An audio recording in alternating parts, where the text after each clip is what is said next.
ಕಾಂಗ್ರೆಸ್ ಸರ್ಕಾರದ ವಿರುದ್ಧ ತಾರತಮ್ಯ ನೀತಿ ವಿರೋಧಿಸಿ ಕಾಗವಾಡದಲ್ಲಿ ಬಿಜೆಪಿಯಿಂದ ಪ್ರತಿಭಟನೆ. ಕಾಗವಾಡ ಅಥಣಿ ಮತಕ್ಷೇತ್ರದ ಜನಪ್ರತಿನಿಧಿಗಳು ಕ್ಷೇತ್ರದ ಅಭಿವೃದ್ಧಿ ಕಡೆಗೆ ಗಮನ ಹರಿಸದೆ ದ್ವೇಷ ದಬ್ಬಾಳಿಕೆಯ ರಾಜಕಾರಣ ಮಾಡುತ್ತಿದ್ದಾರೆ.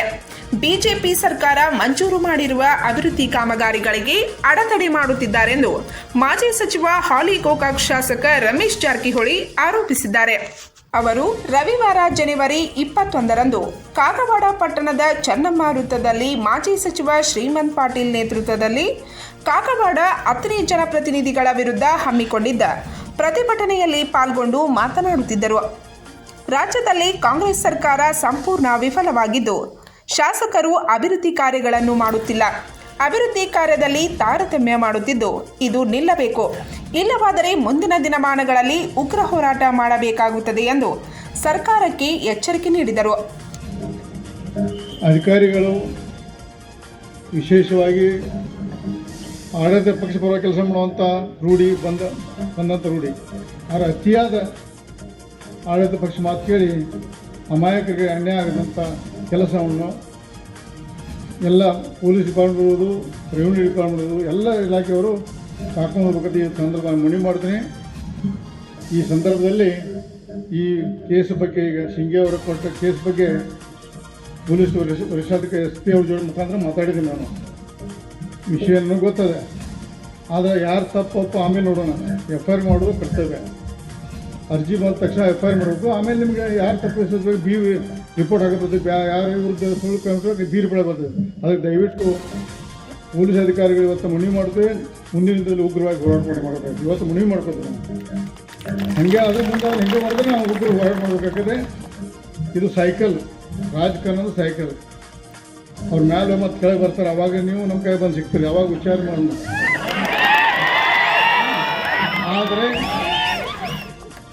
ಆದರೆ ಈ ಕಾಂಗ್ರೆಸ್ ಪಕ್ಷ ಸರ್ಕಾರ ಕಳೆದ 6-7 ತಿಂಗಳು ಬಂದ ಎಷ್ಟು ಬೇಗ ಎಷ್ಟು ಕೆಳಮಟ್ಟ ಬರ್ತೈತೆ ಅಂತ ನಾನು ಅನಿಸಿರಕ್ಕಿಲ್ಲ. ಯಾಕೆ ಸಿದ್ದರಾಮಯ್ಯ ಬಗ್ಗೆ ಭಾಳ ಗೌರವ ಇದೆ ನಮಗೆ. ನಾನು ಭಾರತೀಯ ಜನತಾ ಪಕ್ಷದ ಶಾಸಕ, ಅದು ಸತ್ಯ ಸಿದ್ದರಾಮಯ್ಯ ಒಳ್ಳೆಯ ಮುಖ್ಯಮಂತ್ರಿ, ಅವ್ರ ಬಗ್ಗೆ ಎರಡು ಮಾತಿಲ್ಲ. ಆದರೆ 13ರಿಂದ 18 ಸಿದ್ದರಾಮಯ್ಯ ಇವತ್ತು ಕಾಣಬಾರ್ದು. ನಾನು ಅವ್ರ ಮಂತ್ರಿಯಾಗಿ ಕೆಲಸ ಮಾಡಿದ್ದೀನಿ. ಅವ್ರನ್ನ ಮಾತಾಡೋದು ದರ್ಪು, ಅವ್ರ ಶೈಲಿ ನೋಡ್ರೆ ಇವತ್ತಿನ ಸಿದ್ದರಾಮಯ್ಯ ಮೊದಲನೇ ಸಿದ್ದರಾಮಯ್ಯ ಓದಿಲ್ಲ. ಯಾಕಪ್ಪ ಅಂದರೆ ಕೊತ್ವಾಲ್ ರಾಮಚಂದ್ರ ಶಿಷ್ಯ ಅವ್ರ ಉಪಮುಖ್ಯಮಂತ್ರಿ ಆದಾಗ ನ್ಯಾಯ ಸಿಗೋಕ್ಕೆ ಸಾಧ್ಯ ಇಲ್ಲ. ಯಾಕೆ ಸಿದ್ದರಾಮಯ್ಯ ಒಳ್ಳೆಯವರು ಅದಾರ, ಅವ್ರು ಗೌಡ್ರ ಪರವಾಗಿ ಯಾವಾಗ ಅದಾರ, ಅವ್ರು ಪಕ್ಷಾತೀತ ಕೆಲಸ ಮಾಡಿದಾರೆ. ನಾನು ಮಂತ್ರಿ ಅದು ನೋಡಿದ್ದೇನೆ.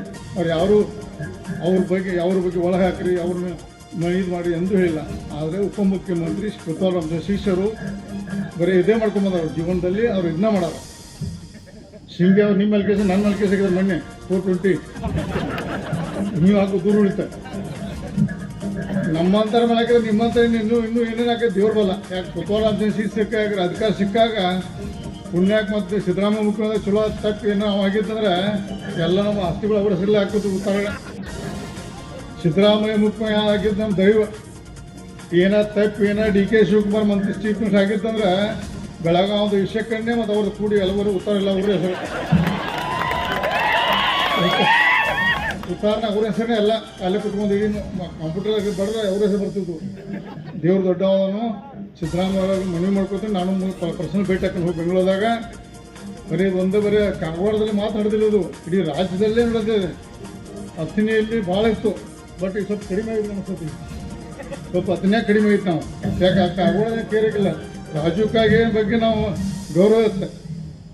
ಯಾಕಂದ್ರೆ ರಾಜುಕಾಗೆ ಸತತ ನನ್ನ ಜೋಡಿ 4 ಸಲ MLA ನನ್ನ ಜೋಡಿ. ನಾ 7ನೇ ಬಾರಿ ಶಾಸಕಿಗೆ ನಾನು ರಾಜುಕಾಗೆ 4 ಬಾರಿದ ಸೋತ, ಮತ್ತೆ ಈಗ ಬಂದ. ಆದರೆ ರಾಜುಕಾಗೆ ಹಿಂಗಿರಲಿಲ್ಲ. ಈಗ ಬಹುಶಃ ಅಥಣಿ ಗಾಳಿ ಬರತೈತೆ ಅವ್ನು ಬಹುಶಃ ನನ್ನ ಮಟ್ಟಿಗೆ.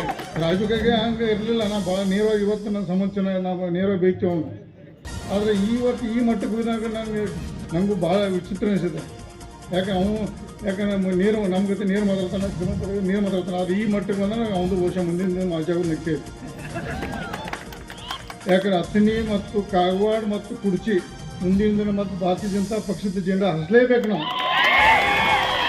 ಮುಂದಿನ ದಿನ ಅಥಣಿ ಇರ್ಬೋದು, ಕಾಗವಾಡ ಮತ್ತು ನಾವು ಕುಡ್ಚಿ ಇರ್ಬೋದು. ಯಾವುದೇ ಕಾರಣಕ್ಕೂ ನಾವು ಮುಂದಿನ ಸಲ BJP ಜೆಂಡಾ ಹರಿಸಲೇಬೇಕು. ಮತ್ತು ಅಧಿಕಾರ ಶಾಶ್ವತಲ್ಲ, ಜನರ ಶಾಶ್ವತ ನಮಗೆ ಇರುವಾಗ ಯಾಕೆ ಗೋಕಾಕ್ ಭಾಗದಲ್ಲಿ ನಾನು ಸತತ 4 ಬಾರಿ ಅಶೋಕ್ ಪೂಜೆ ನನ್ನ ವಿರುದ್ಧ ಸ್ಪರ್ಧೆ ಮಾಡಿದಾನೆ. ಅದು ನೀರ್ವಾಗಿ ನಂಜು ಮಾತಾಡ್ತಾನೆ ನಾವು ಸಾವುಕಾರನ ಕೆಲಸ ಇದು ಮಾಡಿ ಕಳಿಸ್ತು. ಯಾವಾಗ ಹಂಗಿರ್ಬೇಕು ನಾವು ನೋಡಿ. ಇಲೆಕ್ಷನ್ ಅಂದರೆ ಒಬ್ಬ ಬೆಳ್ಳವ ಬಸ್ ಗೆದ್ಯಾವ ಗೆದ್ದಾಗ ಯಾವಾಗಲೂ ಅಚೀವ್ ಮಾಡ್ರೆ ಸ್ವತಃ ಪರಿಸ್ಥಿತಿ ಹೆಂಗೆ ಪಾಪ. ಅದಕ್ಕೆ ಹಂಗೆ ಯಾವಾಗಲೂ ನಾವು ರಾಜಕಾರಣಿಗಳೇ ಒಂದು ಒಳ್ಳೆ ರೀತಿಯಿಂದ ಎಲ್ಲರೂ ಮಾಡಬೇಕು. ನಾವು ಹೆಚ್ಚಿಗೆ ಯಾಕೆ ಪಾಪ ದನಗಳಂತ ಗಾಡಿಯು ಭಾಳ ಹೆಚ್ಚಿಗೆ ಮಾತಾಡೋದಿಲ್ಲ.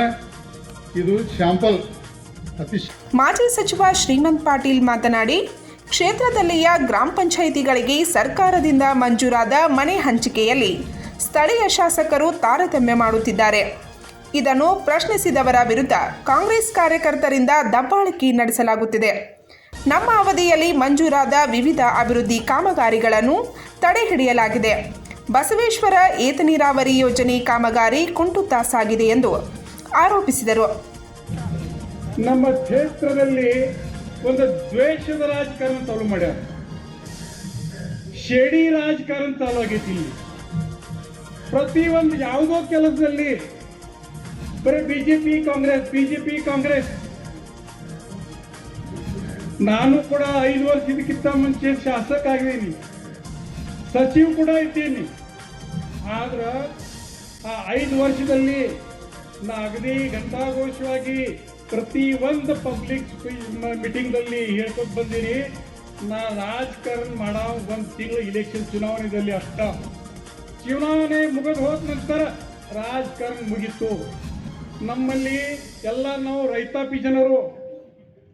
ಇದರಲ್ಲಿ ಯಾರು ಕಾಂಗ್ರೆಸ್ ವೋಟ್ ಹಾಕಲಿ, ಬೇಕಾದ್ರೆ ಬಿಜೆಪಿ ವೋಟ್ ಹಾಕಲಿ, ಎಲ್ಲರೂ ನಮ್ಮವರು. ಈ ತಿಳ್ಕೊಂಡು ಕೆಲಸ ಮಾಡ್ಕೊತ ಬಂದೀವಿ. ಎಂದೂ ನಾವು ಭೇದ ಭಾವ ಮಾಡಿಲ್ಲ. ಆದ್ರೆ ಇವಾಗ ನಾ 6 ತಿಂಗಳು ನೋಡ್ಲಾಕತ್ತೀನಿ, ಬರೇ ಸಿಡಿ ರಾಜಕಾರಣ ನಡೆದೈತಿ. ಈ ಬಡವ್ರ ಮ್ಯಾಗ ಅನ್ಯಾಯ ಮಾಡೋದು ಮಿತಿ ಮೀರಿ ಅನ್ಯಾಯ ಮಾಡ್ಲಾಕತ್ತಾರ. ದಿನಾಲೂ ನಮ್ಮ ಕಡೆ 1-2-3 ಕೇಸರಿ ಬರ್ತಾವ. ಅದ್ರ ಸ್ಪಷ್ಟವಾಗಿ ಹೇಳಾಕತ್ತಾರ, ಸಾಹೇಬ್ರ ನಮ್ಮ ಮ್ಯಾಗ ಅನ್ಯಾಯ ಆಗಲ್ಲ.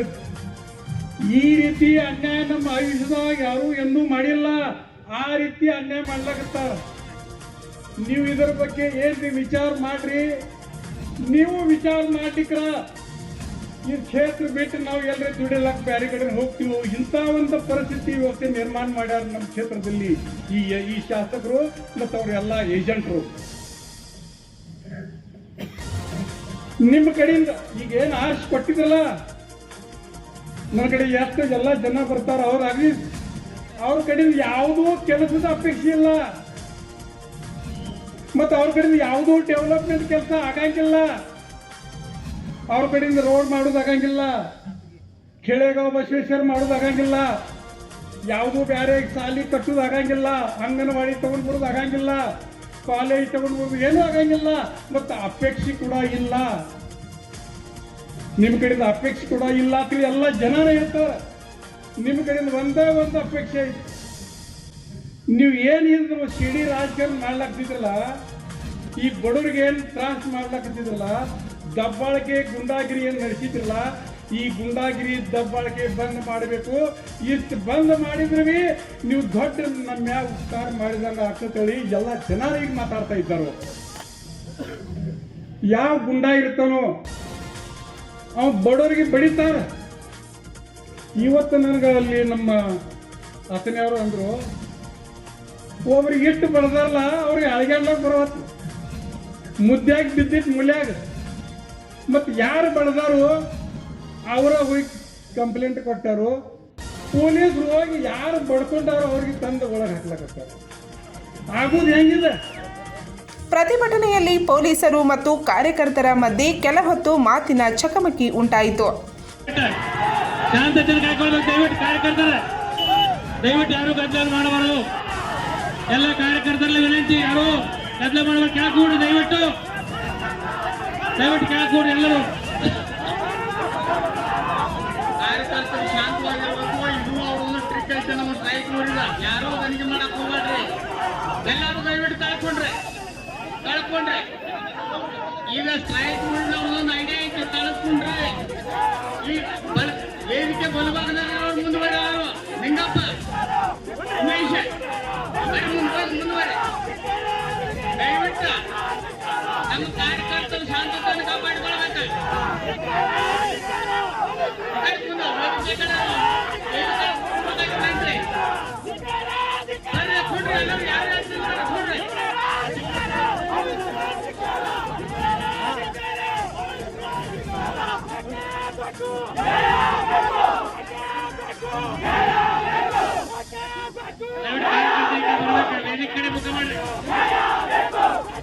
ಇನ್ಸ್ಪೆಕ್ಟರ್ ಸಾಹೇಬ್ರೆ, ಯಾವುದೇ ರೀತಿಯಲ್ಲಿ ಕೋಮುಗಲಭೆ ಆಗಬಾರ್ದಂಗೆ ನೋಡ್ಕೋರಿ. ನೀವು ಸಮಾಧಾನ ಇದ್ರೆ ಕಾರ್ಯಕರ್ತರು ಸಮಾಧಾನ ಇರ್ತಾರೆ. ಅದಕ್ಕೆ ನೀವು ಸ್ವಲ್ಪ ಸಮಾಧಾನ ತಗೋರಿ. ನೀವು ಯಾವುದೇ ಕೋಆಪರೇಷನ್ ಇದೇ ವೇಳೆ ಬಿಜೆಪಿ ಕಾರ್ಯಕರ್ತರ ಪರವಾಗಿ ಅನ್ಯಾಯದ ವಿರುದ್ಧ ಪೊಲೀಸ್ ಇಲಾಖೆ ಯಾರ ಒತ್ತಡಕ್ಕೂ ಒಳಗಾಗದೆ ತಪ್ಪಿತಸ್ಥರ ಮೇಲೆ ಕಾನೂನು ಕ್ರಮ ಕೈಗೊಳ್ಳಬೇಕು ಎಂದು ಮನವಿ ಸಲ್ಲಿಸಲಾಯಿತು.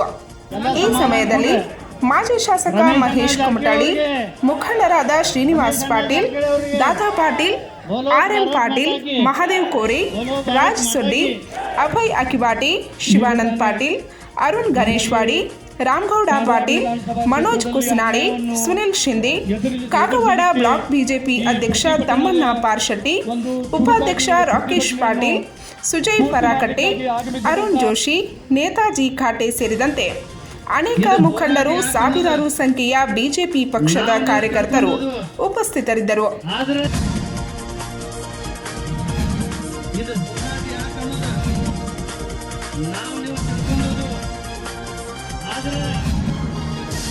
ಅನ್ಯಾಯ ಯಾರು ಮಾಡದಾರಲ್ಲ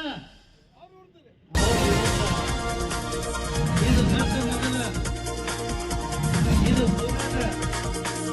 ಮಾಜಿ ಶಾಸಕರು, ಮಾಜಿ ಮಿನಿಸ್ಟರಾದಂಥ ಶ್ರೀಮಂತನ ನೇತೃತ್ವದ